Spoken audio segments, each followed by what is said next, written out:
warbaahinta qaranka ee dalka Kenya ayaa baahisay in laamaha amniga ee dalkaasi ay ka dalbadeen shacabka in ay u soo gudbiyaan macluumaad karan ah nin lagu magacaabo Rashid Mucallimu kaasi oo ay si weyn u doondoonayaan ciidamada la dagaalanka waxa loogu yeero argagixisada ee dalkaasi. laamaha amniga ee dalka Kenya ayaa ninkaasi waxa ay sheegeen in uu yahay duuliye diyaaradeed oo ka tirsan kooxda argagixisada ah ee Al-Shabaab isla markaana uu qorsheynayo in weerar dhanka cirka ahi uu ka geysto gudaha dalka Kenya. waxa ay sidoo kale sheegeen laamaha ammaanka ee dalka Kenya in Rashid Mucallimu uu khibradiisa duuliyanimo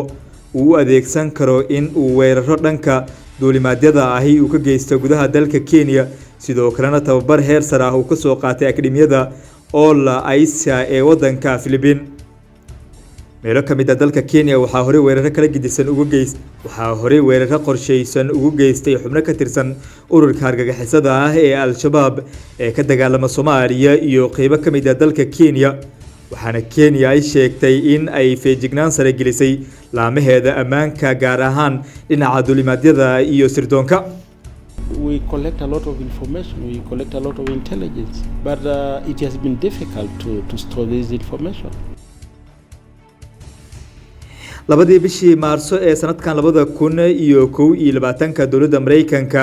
ayaa digniin ka dhan ah beegsiga Al-Shabaab ay ku sameyn karto diyaaradaha isticmaala hawada dalka Kenya. waxa ay u gudbisay xukuumadda Nairobi si loo sameeyo feejignaan dheeraad ah oo lagu badbaadinayo diyaaradaha rayidka ah ee isticmaala ama laga leeyahay dalkaasi Kenya.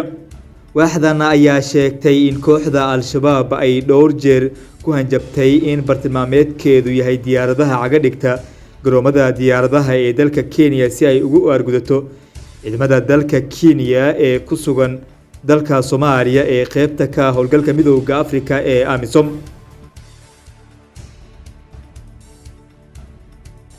saraakiisha Mareykanka ayaa waxa ay sheegeen in ururka Al-Shabaab ay suurtagal tahay in ay ku dhiirato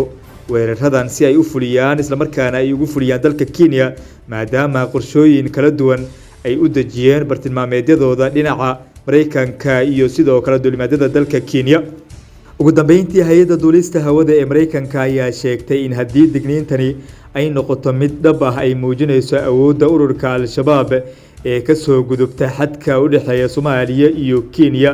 si ay gudaha dalkaasi ugu fuliso weeraro dheeri ah gaar ahaan dhinaca hawada.